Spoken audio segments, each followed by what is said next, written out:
This is what Americans think England is like. I wake up at 8:30 in me Jim Jams. For breakfast, tea and crumpets. At 9:30, I make my daily commute to downtown London. The weather is immaculate this time of year. Everybody is in a great mood all the time. At 11, it's time for a cup of tea, followed by fish and chips. Then at around 1300 o'clock, it's time for me to take the tube. I love public transportation. Then it's tea time, followed by my Hogwarts acceptance letter.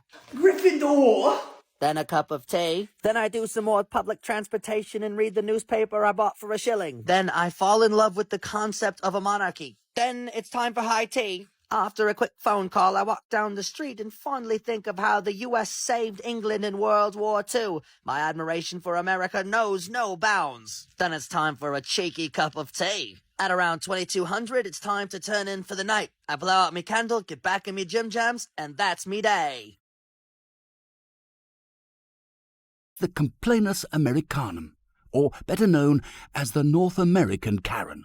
Karens may appear to be quiet and unassuming, but they're one of the most dangerous creatures on the planet. A minimus vagus, the Karen's natural prey.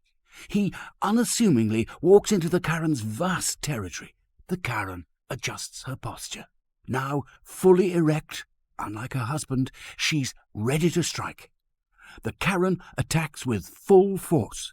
Karens stun their prey with a variety of techniques, causing chaos and confusion. She's used to dominating, and today is no different. The minimus vagus never stood a chance. The Karen is victorious. Her meal comped.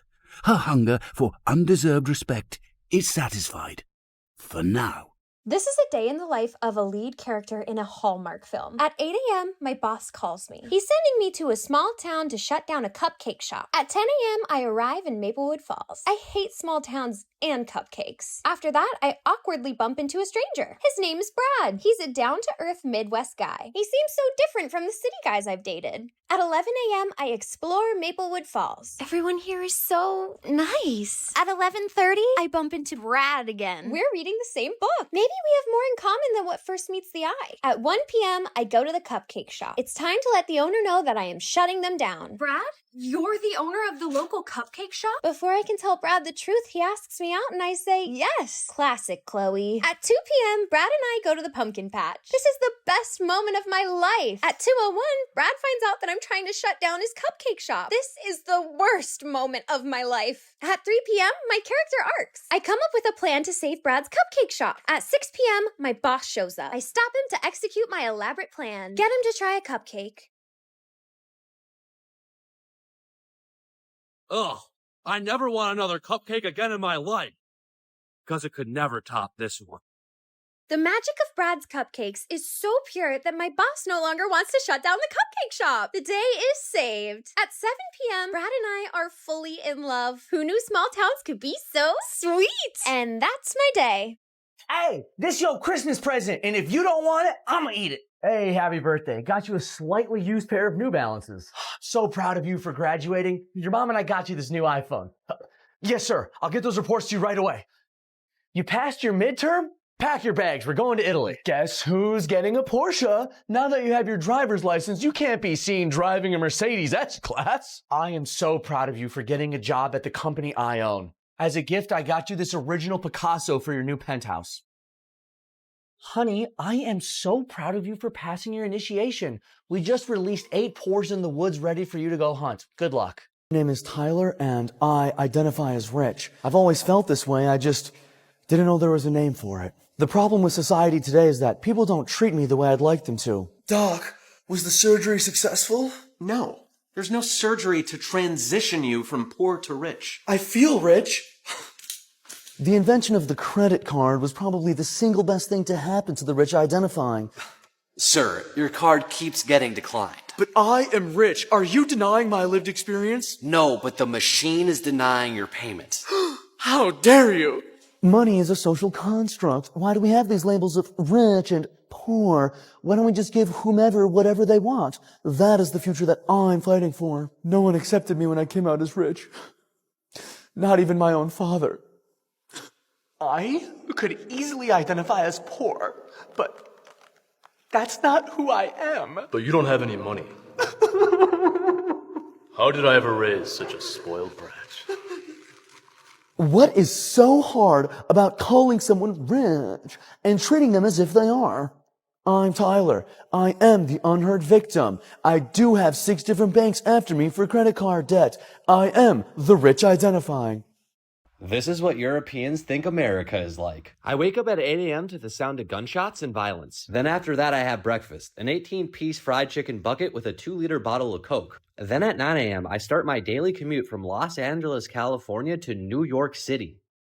Along the way, I drive through intense poverty and homelessness. I will do nothing about it. At 10 a.m., I arrive in New York City. I talk loudly about how great America is. At 11 o'clock, I decide to head down to Miami. At 11:45, I arrive in Miami. This is where I get my tan. After that, I head back to Los Angeles. It's awesome that I'm able to visit all 3 American cities in one day. Around 1 p.m., I go out to eat for lunch. I leave the waiter a large cash tip of $100. At 1:30 p.m., I publicly lean against the wall to rest. At 2 p.m., I get my paycheck from my 9-to-5 job I spend 60 hours a week working. I value money and status the most of anything in my life. Around 3:30 p.m., there's another shooting. Around 4, I discover that there's a war going on in another country. How would you ever start a war on your own continent? At 6 p.m., I have dinner, an entire apple pie that I wash down with a 2-liter of Coca-Cola. Then at 9 p.m., there's an alien invasion. This seems to only happen to the important countries. And that's my day.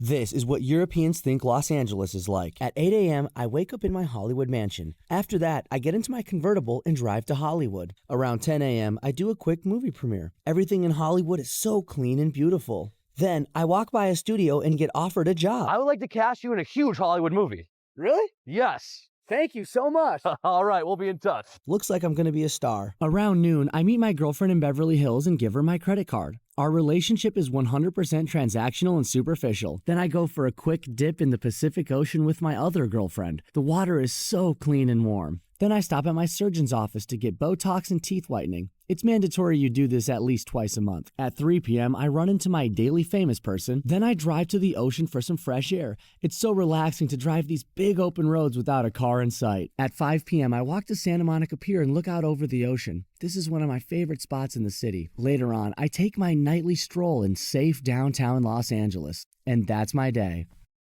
Tyler, what are you wearing? I am Omi now. Omi? It's the opposite of emo. I've adopted a life of joy and positivity. There's always something with you, isn't there? I have elevated my consciousness, and I hope to be a source of light in this world. Where did I go wrong? Did I not give you enough attention? You have been a wonderful parent. I hold zero resentment. Hold no resentment? Your mother and I did not raise you like this. I know this may be difficult to understand, but I feel a deep sense of purpose to make the world a better place. Look, son, I remember when I was your age. I used to dress in tighty-whities and go around the neighborhood acting like a monkey. You're just going through a little phase. I am enlightened, and I'm here to spread the message of love and positivity to the whole world. I'm sending your butt to public school. You need a couple of negative influences in your life to get a taste of the real world, so you can be shitty like the rest of us. This is a misstep for which I already forgive you. Now march upstairs and put on something normal.